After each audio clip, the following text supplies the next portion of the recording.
infant. I started working with Harvest Valley, which is in Romaland, which is in the Riverside, California area. Is it east of Riverside? I can't remember. I don't know. Never mind. And they'll tell you a little bit more. But I started working with them the first day. It was August 8th. I'll never forget it because there were all of a sudden 2 schools in a cafeteria the day before school started. Not the best learning environment for professional learning. Like, the kids are coming. But to accelerate that, Michelle, who is the principal, had contacted me a couple months before that and said, I wanted to impact teams. And I said, okay, and the way we do our model team approach is I basically coach the principal, who then coaches one. Notice my finger, one team. And she said, no, I'm gonna do 3. I went, no, I don't think you're going to do 3. Do you understand how the model works? Yeah. And I said, no, this is not an event. This is a commitment to a team. You're there at every team meeting for the duration of the model team cycle. That could be 4 to 6 months. You're there at every single, do you understand that? Yep. Okay, so let's take it down to maybe 2 teams. Nope, we're going to do 3 teams. And she did, and it was extraordinary. So I coached I coached Michelle, who coached 3rd, 4th, and 5th grade, and we were going to do it till December, but then we just had to keep going, right? And so I spent the year coming about once a month, but the result was in working with this extraordinary 3rd grade team. Well, I'm going to let you tell their story. It's been, and of course, I learned as much, if not more, from them as they learned from me. So, here they go. Okay, let's see. All right, so I'm a total introvert, so I could totally connect with the gentleman over there whenever he said that this is very intimidating, and that's completely me. But I just want to say I'm so grateful to Barb and to Paul for inviting us here today to share a little bit about our story. I am extremely fortunate to work alongside an amazing teaching staff. And I'm a crybaby like Paul. But they're just so amazing, and they have so much passion for our students and ensuring their success every day. I have an amazing 3rd grade team here. This is Estella Gomez, Jill Holland, and Amy Porter. And we also have 2 4th grade teachers here who also worked with us, Amy and Janet. And we just want to acknowledge all of their work and their efforts.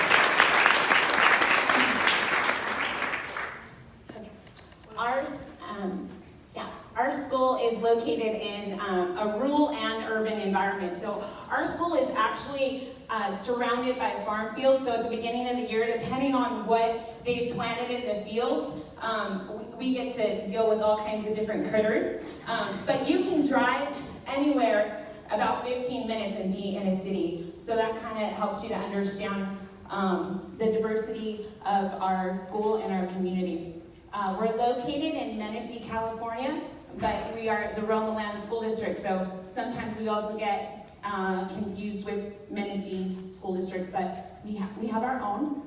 We are just shy of 700 students at any given time, and our grades are TK through 5, 32% currently English learners, and 94% of our students live in poverty. Yeah, wow. So our school's mission is to empower students and their families. And just over a year ago, we were looking at John Hattie's research, and we noticed that teacher collective efficacy is something that had a really high impact. And we were like, we have a lot of passion throughout our entire staff, and how can we harness that passion and put it to good use for our students? And we're also very fortunate to have 2 teacher-embedded collaboration times per week, which is huge, huge. And so every single week, our teams get to meet twice to collaborate about our students. And this is our journey with Impact Teams so far.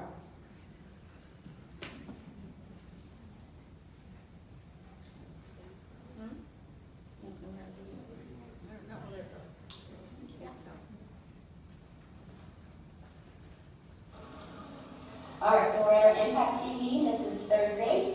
Our norms are to be punctual, prepare, participate, and be on topic. Okay, so we're working on our standard W writing 3.1, which is write opinion pieces on topics or text supporting a point of view with reasons. Why it's important for kids to learn this? It's important to be able to express your opinion in a clear way, supporting your point of view with reasons. Okay, so let's go ahead and look at our numbers. So as we look through it, our exceeding, proficient, approaching, and beginning, we're clustered in mostly the proficient and approaching. We all have similar numbers for beginning and close to exceeding, and it looks like our main focus is going to be on our proficient and approaching. Okay, so let's go ahead and see where we felt our students met. Let's start with our proficient and why are our students successful. So our success criteria was for our kids to have a hook sentence and an introduction, and then they needed 3 reasons with evidence using transitions, and then they had to have a conclusion. Okay, so let's see why our kiddos were successful.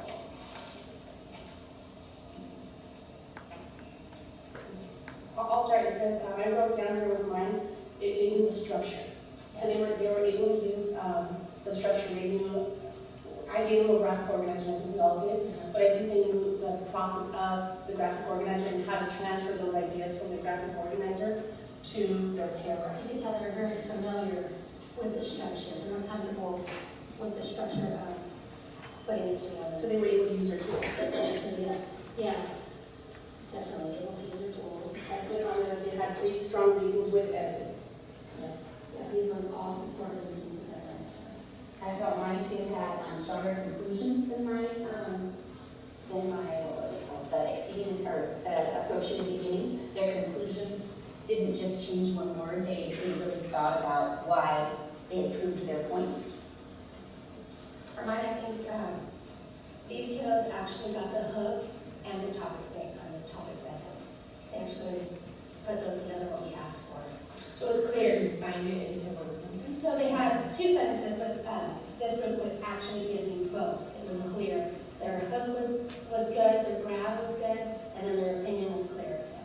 Okay, so those were your success criteria that you had. So why do you feel that those students were able to do the hook with the introduction?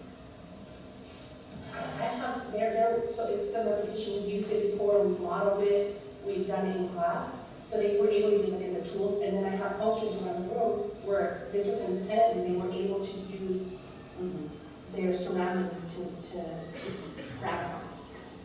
Also mine, I was clear in my directions that they needed to use. Their evidence had to be from one of the 2 stories. We read a story on whales and sharks, and they couldn't just be like, oh, sharks are scared. They had to actually use facts from the story, and so these kids could read the stories. I had read it to them already, but they could go back and they knew how to search for facts to prove their evidence. They were able to pull. And reading comprehension. They could pull the evidence from the text, go back and find it. Yes. With multiple readings or just? I read it aloud. We had gone over to class and they went back on their own. Right. Yeah, so they're able to go back and find that information and read it. So I think all 3 of us have done a lot of scaffolding before. Like we talked a lot about sharks, we talked a lot about whales, and we had done a lot of activities with it, so that they were able to use that information. There's their prior knowledge. So better prior knowledge for this one. Yes, because we showed And videos. it's got field trip trips. Yes. So they were able to pull from prior knowledge, right, to have strong, Yeah. or more prior knowledge. Was this before or after? Well, they were able to use it, because all of them had the same exposure. This was after our field trip. Yeah. Yeah, so they were able to pull from their, They were able to use it, Yeah. because all of them had it. Yes. Our entire class had the same type of prior knowledge. Yeah. that's neat. So they were able to actually pull from their Yeah. prior knowledge of being on the whale watching Right. ship and using that. And reading Reading knowledge. it and putting it and applying together. it. And they all had that same experience. Mhm. So they were on a level playing field. Right. With their prior knowledge. With their prior knowledge. Yeah. Okay, so if we move on to what can we do so they exceed proficient, where do we feel these kiddos, where do we need to push them next? I think for mine, it'd be for them to elaborate more in their Because for them to be a 4, they had to have that extra. And go beyond. Yeah. That's the. So I think their sentence, it wasn't very dry. Like, I don't want to say dry, but just. Yeah, mine added more details, like Yes. if their main reason was whales are really huge, and they said whales can get up to so many feet long, and they said that's bigger than a semi-truck, and they used that, they went beyond. They used something from the article, or they grabbed 2 things from the article Yeah. to really drive their point home. And this group, my group, I feel, didn't have that. So they said like whales are big, whales are huge. And then, So, oh yes, and these handouts are also in your folders if you wanted to look at the data and that we're going to present. And our huge aha in this meeting was the fact that we're looking at the root cause for why certain students maybe didn't progress and why and get to that level of proficiency. And so as the teachers were discussing the root cause of that, we realized that all of the students had the same experience of whale watching and the field trip. And so that wasn't a lack of experiences, and really digging deep to that root cause and then taking that collective action to see what can we do for all students to get them to that proficiency level. So, good afternoon. After we were going through our EAA meetings, and this was a process, when we started with Barb, we thought, wow, this is a lot. How are we ever going to be able to do this? But like I said, this is our first year, and it's still a process. And as a team, I think it transformed our mindset on what our PLC time was, what's meant to be. Because before you go into PLC time and you're just looking at numbers, you're filling out a sheet. Through EAA meetings and impact teams, we were able to dive deep and really look at root causes and what's really affecting our kids. It's not we're just filling in their red, their yellow, their whatever color it is. And it was an evolution for us that we believe that all students can learn, but we really embraced that this year with impact teams. And it really solidified our belief that all students can learn. And something that Jill said this year during one of our meetings that really kind of summed up what impact teams was for us is that impact teams is not more work, it is the work that we need to be doing during our PLC time to make sure that all our kids are being empowered to be learners.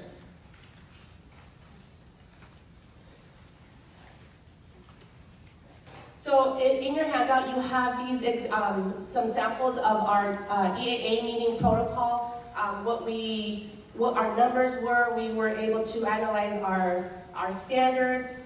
In the beginning, the first one was from December. We were not sure, what we were getting. Like I said, this is our first year. We're not sure what we were getting ourselves into.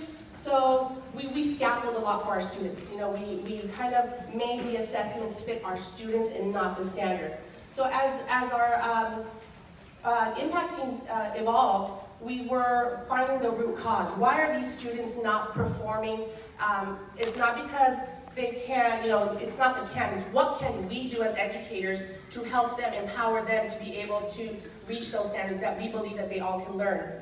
And as time passed, we increased our own rigor. We didn't scaffold or we didn't, water down the curriculum. We enriched it more for them, and we were amazed that our kids were able to meet those goals and surpass them just because we believed that they could do it. Our meetings were more fluid towards the end, and they were more purposeful. So this is just our evolution through impact teams with our data that you have in your packets.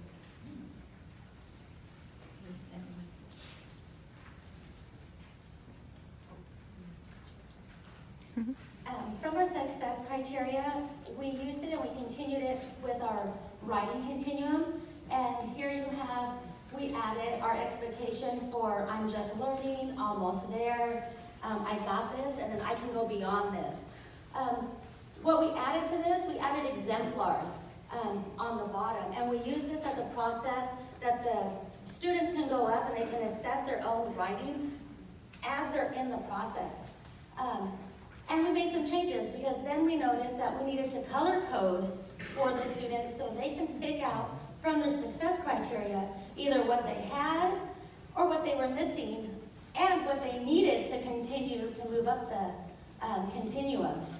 This was very organic. This was very scary for the students. Because like somebody mentioned earlier in the video, they want to please. So everybody wants to be a 4. So we had a work in progress to make a safe environment about what it means to be honest, what it means to be in the learning pit of learning, that we're all in the pit together, we're all learning together, and we're all going to come out of it together. So this was up on our walls. We changed it to fit our writing. This one is informational. We put it up for opinion, whatever we're working on in that moment. Then I also wanted to add, we had numbers on them to begin with. 1, 2, 3, and 4. Then as a grade, we said we don't want to label our students. We don't want to put those numbers on our students. So we took the numbers off and we empowered them by giving them the empowerment to assess themselves by just going up and seeing where they fall. And where they fall is not where they have to stay. And so that was an epiphany for us to continue to help them grow through the writing continuum.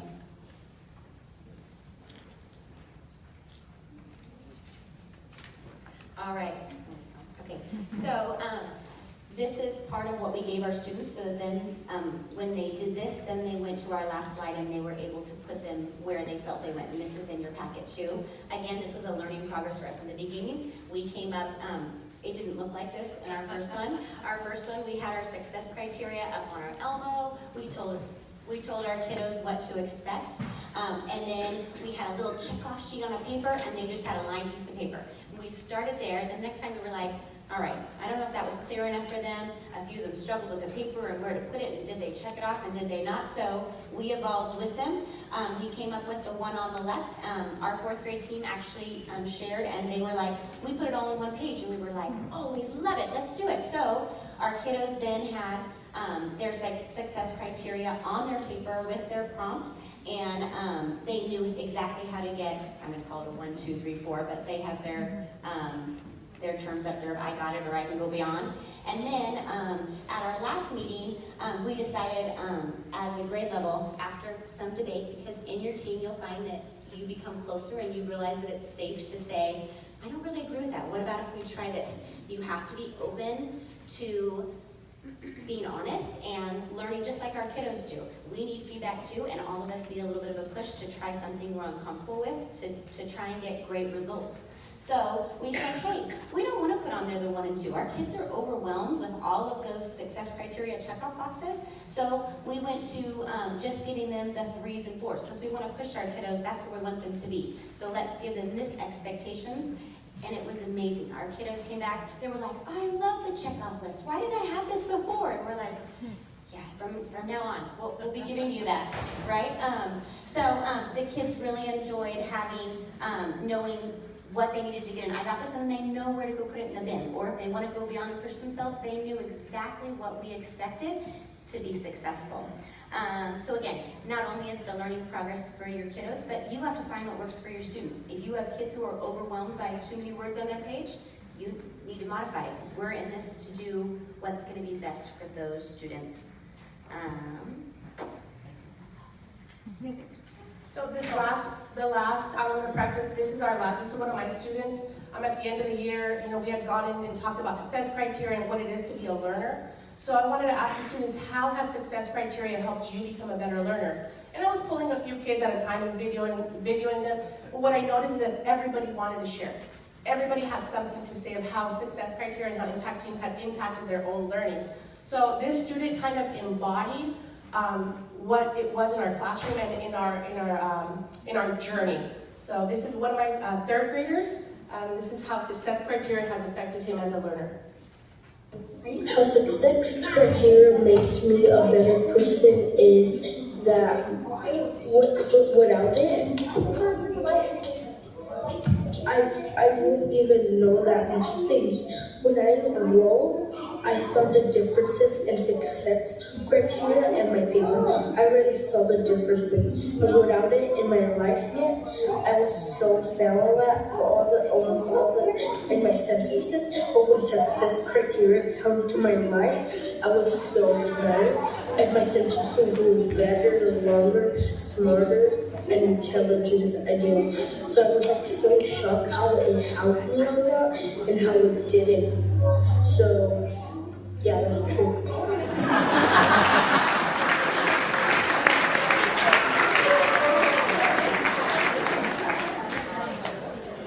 So we're truly excited about the results that we've seen from impact teams in just one short year. And we're excited to continue this work again this next year and just see the potential in all of our students every day. And impact teams really does impact all students, every single learner, no matter where they are at on that learning continuum. So thank you very much. Stay up there.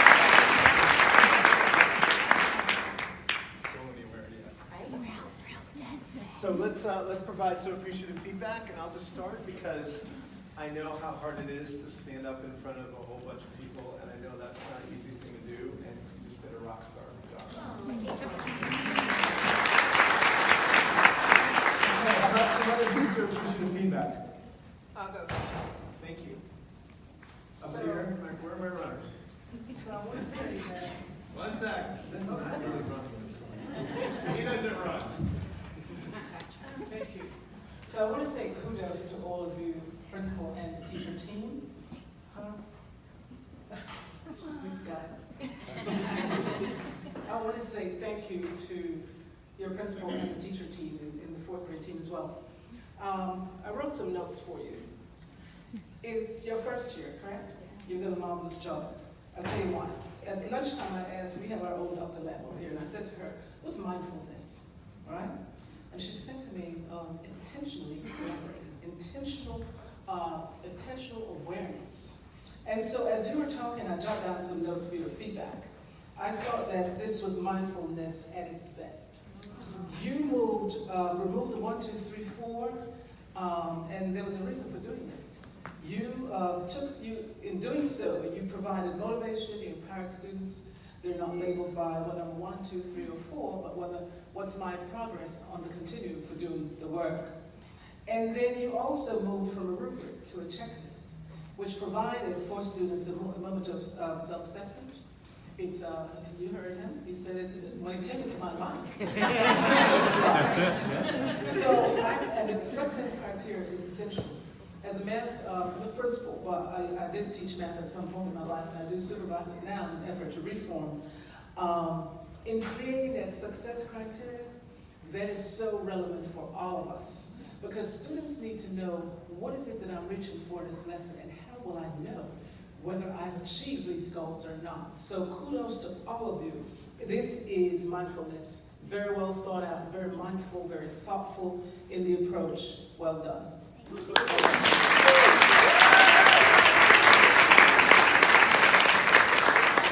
That was also a fine example of really clear, specific feedback that also helps to build efficacy. So thank you for modeling this. Keep it on the job.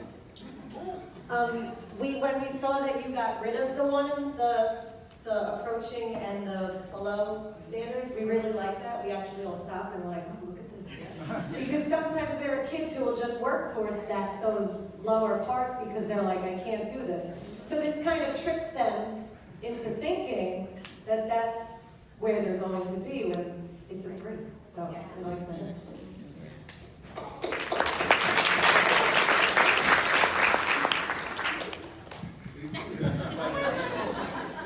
Like, what could go wrong here? I knew I'd beat him. I just wanted to jump right off of that comment because what I want to say to you is that we've been in this process for like 5 years. We're like dying over here. We're gushing over you because of what that comment just made. We've been, living in the advanced, proficient, world, and really you've flipped us. Like we're going to go back to Colorado. We're changing it with your permission.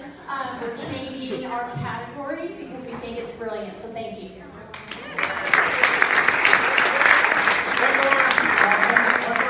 So I just want to jump on the concept of the mindfulness because I appreciate the video clip of you guys working on the EAA protocol and watching the process, because I think that seemed such an important piece, that this is hard work, and this is really about digging into that data, digging into that information that gets that student at the end to realize how it's impacted his learning and what a difference it made.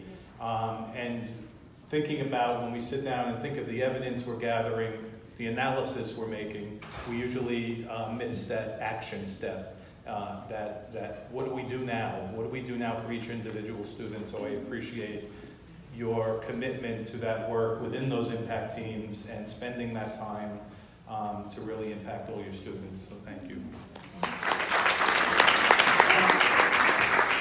But I just want to say that the third grade team is extraordinary, and the collaboration goes beyond that, because that rubric and that evidence you saw, Estella and Amy, Janet and Amy are fourth grade, and they were equally collaborating with this group. So thank you.